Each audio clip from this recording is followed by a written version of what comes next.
Hello everyone, ફરીથી ધોરણ 12 આંકડાશાસ્ત્ર chapter number 5 વિકલન ચાલતું હતું. આપણે આ 13મો પાર્ટ છે. 12મા પાર્ટમાં આપણે બરોબર છે દ્વિતીય વિકલનના દાખલા શરૂ કર્યા હતા. આ 13મા પાર્ટમાં દ્વિતીય વિકલનને લગતા દાખલા આપણે કમ્પ્લીટ કરવાના છે. દ્વિતીય વિકલન એટલે એક પછીનું તરતનું બીજું વિકલન.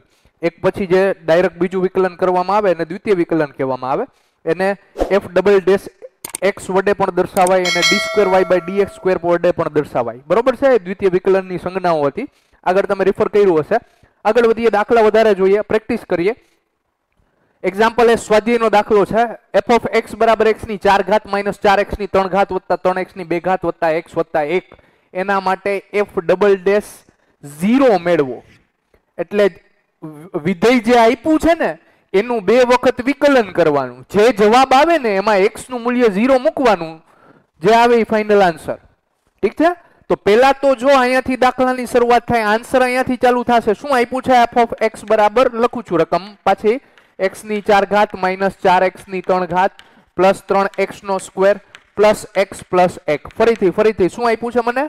f of x બરાબર આપેલું છે x ની 4 ઘાત માઇનસ 4x ની 3 ઘાત પ્લસ 3x ની 2 ઘાત પ્લસ x પ્લસ 1. હવે આનું 2 વખત વિકલન કરવાનું. તો શરૂઆત અહીંયાથી કરું, એક વખત વિકલન કરું, d/dx બે બાજુ આપું એટલે f of x નું એક વખત વિકલન થાય, it will becomes f dash x થઈ જાય. f of x નું વિકલન f ડેશ x, અને વિકલન બધાને લાગુ પડશે, બધાને વારાફરતી વિકલન આપવું. ને હવે વિકલન કરી નાખીશ. ઘણી પ્રેક્ટિસ કરી આપણે. x ની 4 ઘાત ને વિકલન મળશે એટલે x ની 4 ઘાત નું વિકલન થશે 4x ની 3 ઘાત માઇનસ અને 4 એમના એમ અચળ છે, 12 આવી જાય. વિકલન મળશે x ની 3 ઘાત ને, એનું વિકલન થશે 3x નો વર્ગ વચ્ચે પ્લસ 3 એમના એમ x સ્ક્વેર નું તો ડાયરેક્ટ સૂત્ર જ છે, x સ્ક્વેર નું 2x પ્લસ x ને મળશે વિકલન x નું 1 અને 1 નું 0 વિકલન થશે. સરખી રીતે વ્યવસ્થિત લખી લઉં.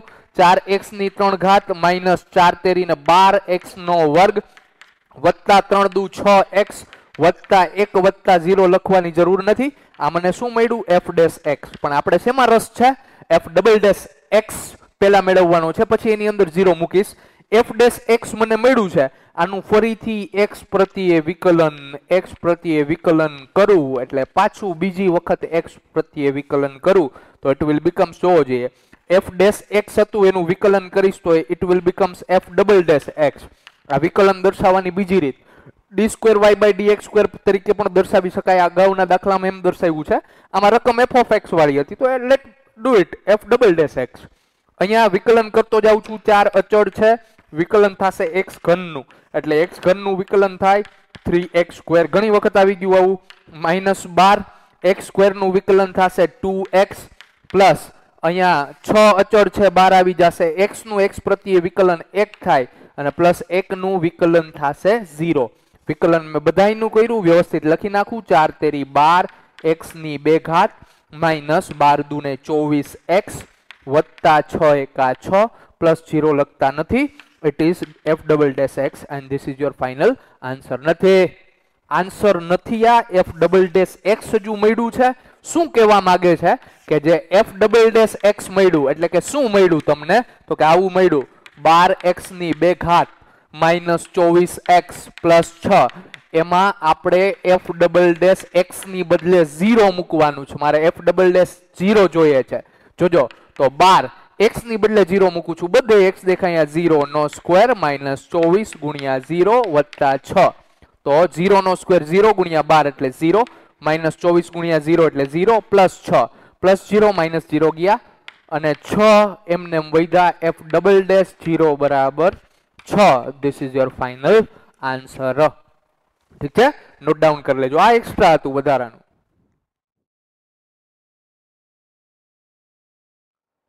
ચાલો એના પછીનો દાખલો એવો ને એવો સેમ ટુ સેમ. બરોબર છે? એક્ઝામ્પલ ટી છે. આન્સર અહીંયાથી ચાલુ થશે. મને શું આપ્યું છે? y બરાબર 3x ની 4 ઘાત માઇનસ 2x ની 3 ઘાત વત્તા x² માઇનસ 3x પ્લસ 7. આવું હોય તો મારે d2y/dx² મેળવવાનું છે તથા x બરાબર 1 પાસે એની કિંમત મેળવવાની છે. એટલે જે જવાબ આવે ને એમાં x બરાબર 1 પુટઅપ કરી દેવાનું છે અને જે આવી મારો ફાઇનલ આન્સર હશે. ઠીક છે? તો શરૂઆત કરીએ. પહેલા તો y આપ્યું છે એનો d2y/dx² એટલે આ જોઈને ખબર પડી જાય કે મારે 2 વાર વિકલન કરવાનું થશે. તો લેટ ડુ ઇટ. y બરાબર જે આપ્યું છે શરૂઆત કરું 3x ની 4 ઘાત માઇનસ 2x ની 3 ઘાત વત્તા x square minus 3x plus 7. આનું બે વખત વિકલન કરવાનું છે તો પેલા એક વખત તો કરું. એક વખત વિકલન બંને બાજુ લગાડતા. તો ચાલો જોઈએ શું થશે. What will it becomes. આ થશે dy બાય dx બરાબર આ વિકલન બધાને મળશે. જો 3 અચળ છે બહાર આવી જાય x ની 4 ઘાત નું વિકલન 4x ની 3 ઘાત થાય વચ્ચે માઇનસ 2 અચળ છે બહાર આવી જાય x ની 3 ઘાત નું 3x નો સ્ક્વેર થાય. સૂત્ર આવડે એટલે ફટાફટ દાખલો થાય. માઇનસ 3 અચળ છે બહાર આવી જાય સોરી પ્લસ બરોબર છે x સ્ક્વેર નું વિકલન થશે. x સ્ક્વેર નું વિકલન 2x થશે. માઇનસ 3 અચળ છે બહાર આવી જાય x ને વિકલન મળશે 1 પ્લસ 7 નું 0 થશે. ચાલો જોઈએ વ્યવસ્થિત લખી લઉં. 4 તેરી 12 x ની 3 ઘાત માઇનસ 3 દુ 6x square plus 2x minus 3 એકા 3 પ્લસ 0 0 લખતા નથી. આ શેના બરાબર મળ્યું મને dy બાય dx. પણ જોવો જોઈએ dy બાય dx જોઈએ છે ના. શું જોઈએ છે બે બાજુ ફરીથી વિકલન કરવું. Let do it again. બે બાજુ ફરીથી વિકલન કરતા બે બાજુ dy બાય dx લગાડ્યા પાછું વિકલન કરું તો આ થશે d square y by dx નો સ્ક્વેર. ચાલો વિકલન કરી કાઢું છું. 12 છે એમના એમને 12 આવી જાય. x ની 3 ઘાત નું વિકલન થાય 3x ની 2 ઘાત માઇનસ 6 છે અચળ છે 12 આવી જાય. x સ્ક્વેર નું વિકલન થશે 2x પ્લસ 2 x નું x પ્રત્યે વિકલન થશે 1 અને માઇનસ 3 નું 0. કમ્પ્લીટ કરું વ્યવસ્થિત લખું. 12 એકુ 12 12 દુ 24 12 તેરી 36 x નો સ્ક્વેર માઇનસ 6 દુ 12x વત્તા 2 એકા 2 શેના બરાબર મળ્યું મને d square y by dx square. હા આને તમે આન્સર નંબર 1 કહી શકો. મને અલગથી મેળવવાનું કીધું હતું. અને હવે તો કે આ જે મળ્યું ને શું મળ્યું તો કે d square y by dx square મને મળ્યું. શું મળ્યું આવું કંઈક મળ્યું 36x નો સ્ક્વેર માઇનસ બરોબર છે 12x વત્તા 2 આની અંદર આ d square y by dx square ની અંદર બરોબર છે શું મૂકવાનું છે x બરાબર 1 માટે કિંમત મેળવવાની છે. શેના માટે x બરાબર 1 માટે એટલે x દેખાય અહીંયા હું 1 મૂકીશ. આમ પણ લખી શકું d square y by dx square when x is equal to 1. x બરાબર 1 હોય ત્યારે d square y by dx square ની કિંમત આ એવું દર્શાવે છે. આ સારી સંજ્ઞા છે. 36 x ની બદલે 1 મૂકી દઉં એનો સ્ક્વેર માઇનસ 12 x ની બદલે 1 વત્તા 2 36 1 નો સ્ક્વેર 1 36 એકા 36 માઇનસ બરોબર છે 12 એકા 12 વત્તા 2. પેલા તો જોવો જોઈએ 36 માંથી 12 જાય તો ભીંજાઈ જાય ના ભલે વરસાદ ચાલે પણ 36 માંથી 12 જાય તો 24 24 પ્લસ 2 કરવું એટલે 26 d square y by dx square ની કિંમત ક્યારે જ્યારે x બરાબર 1 હોય ત્યારે 26 મળે. This is your answer number 2. Simple છે. ઠીક છે નોટ ડાઉન કરી લેજો.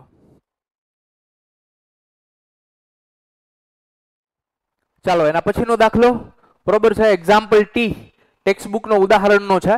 f of x બરાબર 4x ની 3 ઘાત વત્તા 2x નો સ્ક્વેર વત્તા 7x વત્તા 9 આવું હોય તો x ની કઈ કિંમત માટે f ડબલ ડેશ x બરાબર 52 થાય બરોબર છે. તો મારે એવી x ની કિંમત ગોતી દેવાની. અગાઉ પણ આવું કર્યું છે બરોબર છે. એની પહેલા 11મા ધોરણમાં પણ આવું કરેલું છે. હવે અલગ કંઈક x ની એવી કિંમત ગોતવાની જેમાં f ડબલ ડેશ x બરાબર 52 થાય. તો પહેલા તો મૂળ આ સમીકરણમાં શું ઘટે છે તો કે સાહેબ 52 છે f ડબલ ડેશ x જોઈએ છે. f of x આપ્યું છે એની ઉપરથી f ડબલ ડેશ x મેળવવાની ટ્રાય કરું. આન્સર અહીંયાથી ચાલુ થશે કાંઈ નથી દાખલામાં. f of x બરાબર આપ્યું શું આપ્યું છે 4x ની 3 ઘાત વત્તા 2x નો સ્ક્વેર વત્તા 7x વત્તા 9. ચાલો જોઈએ આ જે મને આપ્યું છે f of x બરાબર 4x ની 3 ઘાત વત્તા 2x નો સ્ક્વેર વત્તા 7x વત્તા 9 બરોબર છે. બે બાજુ x પ્રત્યે વિકલન કરું. આલી બાજુ x પ્રત્યે વિકલન કરું અને આલી બાજુ x પ્રત્યે વિકલન કરું તો જોવો જોઈએ f of x નું x પ્રત્યે વિકલન કરું તો it becomes f dash x. એક વખતે વિકલન કરું એટલે f dash x બની જાય. વિકલન બધાને લાગુ પડશે. ફટાફટ કરતો જાઉં છું આવડે છે હવે ઘણી પ્રેક્ટિસ કરી. x ની 3 ઘાત નું 3x ની 2 ઘાત વત્તા 2 એમના એમને x સ્ક્વેર નું 2x વત્તા 7 એમના એમને x નું 1 વત્તા 9 એમના એમને નહીં 0 9 નું વિકલન 0 9 એકલો છે એ જ ગયો 4 તેરીને 12 x નો સ્ક્વેર પ્લસ 2 દુ 4x વત્તા 7 એકા 7 પ્લસ 0 લખતા નથી. આ શું મળ્યું મને? f ડેશ x મળ્યું. આપણે f ડેશ x નથી જોતું, આપણે f ડબલ ડેશ x જોઈએ છે. તો ફરીથી વિકલન કરતા બે બાજુ વિકલન પાછું લગાડું તો વોટ વિલ ઇટ બીકમ્સ? આવું બનશે. f ડેશ x નું વિકલન કરું તો f ડબલ ડેશ x મળી જાય મને. વિકલન બધાને લાગુ પાડું છું. આ 12 એમના એમને x સ્ક્વેર નું વિકલન થશે 2x પ્લસ 4 એમના એમને x નું વિકલન થશે 1 પ્લસ 7 નું વિકલન 0. તો આ ફાઇનલી મને મળે 12 દૂન 24x પ્લસ 4 એકા 4 0 0 લખતા નથી. f ડબલ ડેશ x બરાબર કેટલા મળ્યા મને?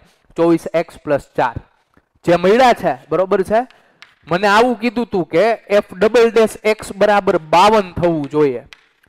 તો f ડબલ ડેશ x ની કિંમત હું શું ગોતી આવ્યો? 24x પ્લસ કેટલા? તો કે 4 બરાબર કેટલા થવા જોઈએ? 52. હવે જોવો જોઈએ, x ને સૂત્રનો કરતા બનાવવું એટલે મને x ની કિંમત મને મળી જાય. આ પ્લસ 4 બરાબર ની ઓલી સાઈડ જવા દઉં. 24x પ્લસ 4 ઓલી બાજુ જાય તો માઇનસ 4, 52 માંથી 4 જાય તો 48. 24x બરાબર 48 હોય. x ને સૂત્રનો વરરાજો બનાવવું. આ 24 છે ગુણાકારમાં છે, બરાબર ની ઓલી સાઈડ જાય તો ભાગાકારમાં. 24 દુને 48 થાય, ભાગાકાર કરું, x બરાબર 2 મને મળે. આમ મને this is your final answer. x ની કઈ કિંમત માટે? એટલે મને છેલ્લે x બરાબર જવાબ મળશે. નોટ ડાઉન કરી લેજો.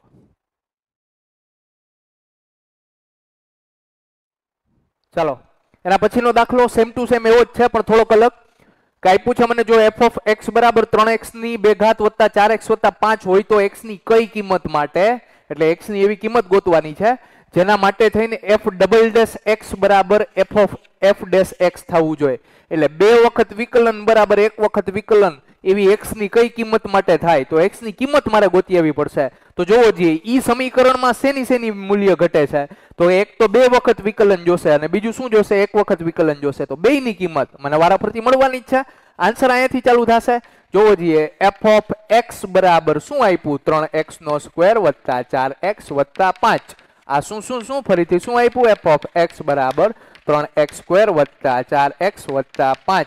બે બાજુ x પ્રત્યે વિકલન કરવું, x પ્રત્યે વિકલન કરું. બરોબર છે. શું મને મળે? જો આવું કંઈક મળે, f ઓફ x નું x પ્રત્યે વિકલન કરું, it will becomes f dash x બરાબર આને મળે, આને મળે, આને મળે. 3 અચળ છે, 12 આવી જાય. x સ્ક્વેર નું વિકલન 2x થાય, પ્લસ 4 અચળ છે, 12 આવી જાય. x નું વિકલન 1 થાય, પ્લસ 5 નું 0. તો શું થશે? 3 દુ 6x વત્તા 4 એકા 4 0 0 લખતા નથી. આ મને શું મળ્યું? f ડેશ x બરાબર મળ્યું. આને સમીકરણ નંબર 1 કહી દઉં. આ જે f ડેશ x મને મળ્યું છે 6x વત્તા 4, આનું ફરીથી x પ્રત્યે વિકલન કરું.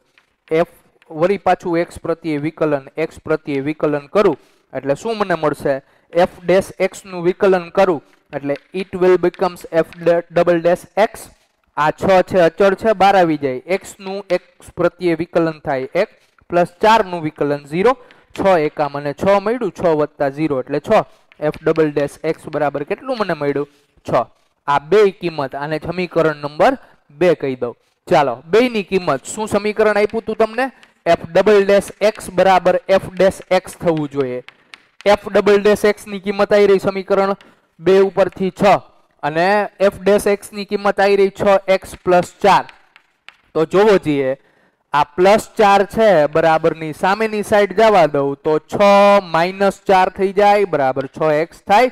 6 માંથી 4 જાય તો 2 બરાબર 6x થાય. અને હરખું લખું, 6x બરાબર 2 લખું.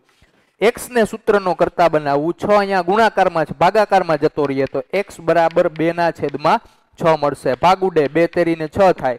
ઉપર કાંઈ ન વધ્યું એટલે 1 વધ્યું, નીચે 3 વધ્યા. x બરાબર 1/3 એટલે કે 1 ના છેદમાં 3 બરાબર ફાઇનલ આન્સર. મને શું કીધું તું? x ની કઈ કિંમત માટે? This is your final answer. x ની કિંમત x બરાબર 1 ના છેદમાં 3. નોટ ડાઉન કરી લેજો.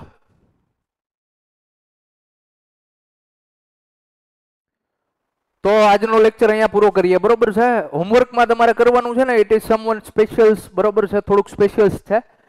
થિયરીના પ્રશ્નો છે. આ થિયરીના પ્રશ્નો મેં બીજે ક્યાંયથી નથી લીધા. તમારી ટેક્સ્ટ બુકની અંદર છેલ્લે વિભાગ A B C D આપ્યા છે ને, એમાંથી લીધેલા છે. પેલો પ્રશ્ન છે, આ તમારે લખવાના છે. આ બરોબર છે, દ્વિતીય વિકલનના દાખલા અહીંયા પૂરા થઈ ગયા છે. એ પૂરા થઈ જાય પછી આ પ્રશ્ન લખવાના છે. પછી નેક્સ્ટ લેક્ચરમાં નવો ટોપિક ચાલુ કરવાનો છું. એમાં પહેલું છે વિકલનની વ્યાખ્યા આપો, 1 માર્ક. ઓલું ધારો કે f જેમ a થી r છે, જ્યાં a બિલોંગ્સ ટુ a, બરોબર છે, એ કોઈ r નો કોઈ વિવૃત અંતરાલ છે. જો h ની limit 0, f of x plus h minus f of x ના છેદમાં h નું અસ્તિત્વ હોય તો બરોબર છે, આ લક્ષને બરોબર શું કહેવામાં આવે? વિકલિત કહેવામાં આવે. ને વિકલિત મેળવવાની આ ક્રિયાને વિકલન કહેવામાં આવે. વિકલનની વ્યાખ્યા પૂછી. નીચે જોવો જે વિકલિતની વ્યાખ્યા આપો, ઈ પણ 1 માર્ક્સની છે, બરોબર છે. આમાં વિકલિતની વ્યાખ્યા ક્યાં સુધી? તો કે બરોબર છે, આ લક્ષને આપેલ વિધેય f of x નું વિકલિત કહેવામાં આવે છે, અને તેને dy by dx વડે દર્શાવાય છે. બસ અહીંયા પૂરું કરી દેવાનું. આમાં પૂરું કરવાનું.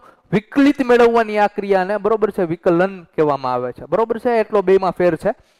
પછી બીજું છે x ના બે વિધેયોના બરોબર છે વિકલિતોનો ગુણાકારનો નિયમ, કાર્ય નિયમ સમજાવો. આ 2 માર્ક્સનો દાખલો છે. એટલે ઓલો ગુણાકારનો કાર્ય નિયમ કે જો બે વિધેય આપેલા હોય f of x ને g of x, બરોબર, બેનો ગુણાકાર એનું વિકલન કરવાનું કે પેલા પેલું એમનેમ વિકલન થાય, બીજાનું વચ્ચે પ્લસ બીજું એમનેમ વિકલન થાય પેલાનું, બરોબર છે. આ લખીને પછી એનું ઉદાહરણ સહિત સમજાવવાનું. 2 માર્ક્સ કીધા છે. જોજો હવે આપણે એટલી ખબર પડે, આપણે એટલા મોટા થઈ ગયા, બરોબર છે, કે કેટલા માર્ક્સમાં કેટલું કન્ટેન આપવું, બરોબર. ચાલો જઈએ એના પછીનો વિકલનનો ભાગાકારનો કાર્ય નિયમ સમજાવો, સેમ 2 માર્ક્સનો, બરોબર છે. 2 માર્ક્સ માટે ઉદાહરણ સહિત સમજાવવા પડે મારે. અને last but not the least, બરોબર છે, વિકલનના તમામ કાર્ય નિયમ સમજાવો. વિકલનના કાર્ય નિયમ સમજાવો. આ 4 માર્ક્સનો છે, એટલે 4 કાર્ય નિયમ. 4 કયા? અચળાંકનો કાર્ય નિયમ, સરવાળા બાદબાકીનો કાર્ય નિયમ, ગુણાકારનો કાર્ય નિયમ ને ભાગાકારનો કાર્ય નિયમ. ઠીક છે. આ 5 પ્રશ્નો બરોબર છે તમારી બુકમાં લખેલા હોવા જોઈએ. આ થિયરીના પ્રશ્નો છે અને નોટ ડાઉન કરી લેજો તમે. ઠીક છે, ઓકે. તો આજના લેક્ચરમાં આટલું રાખીએ, બરોબર છે. આજની મારી ફેક્ટ કહી દઉં કે આપણી જે લોકસભા છે ને, પાર્લિયામેન્ટ, એની અંદર દરેક બરોબર છે મેમ્બર ઓફ પાર્લિયામેન્ટને પોતાના સીટ નંબર આપ્યા હોય. આખી લોકસભા છે, આમ તમે જોવો જ છો લોકસભા લાઈવમાં. તો એની અંદર દરેકને સીટ નંબર આપેલા હોય છે, કે પોતે જે ખુરશી ઉપર બેસે ને એની ઉપર ત્યાં નંબર હોય, બરોબર છે. 1 નંબરની સીટ, 2 નંબરની. કેમ તમે પરીક્ષા દેવા જાવ છો ત્યારે રોલ નંબર હોય છે, તો રોલ નંબર પ્રમાણે તમે બેસી જાવ છો, એમ દરેક મેમ્બરને પોતાના નંબર આપ્યા હોય. તો એમ 1 થી માંડીને ઘણી બધી સંખ્યા સુધી બરોબર છે સીટ નંબર છે. પણ એમાં વચ્ચે છે ને 1, 2, 3, 4 માંડીને એમ 420 નંબરની સીટ છે ને પાર્લિયામેન્ટમાં છે જ નહીં. કારણ એવું છે એનું કઈ, બરોબર છે. પછી 420 નથી તો શું છે એ પણ કહું. પણ એનું કારણ એવું છે કે આપણી જે દંડ સંહિતા છે ને, ભારતનું બંધારણ છે ને, એમાં કલમ 420 છે ને શેના માટે છે? છેતરપિંડી અને ધોકાધડી માટે છે, બરોબર છે. હવે કોઈ સન્માનિત વ્યક્તિ એમ કે 420 નંબરની સીટ ઉપર બેઠો છે તો એ ખોટું લાગે, બરોબર છે, ખરાબ લાગે. એના હિસાબે 420 નંબરની સીટ જ નથી. એની બદલે શું છે તો કે 419 નંબરની સીટ, પછી 419A એવું કરીને રાખ્યું છે. સમજ આવે? તો આજની મારી ફેક્ટ હતી. આપણે નેક્સ્ટ લેક્ચરમાં મળશે. નેક્સ્ટ લેક્ચરમાં વધુ દાખલા જોશું. Till then that's it. Thank you.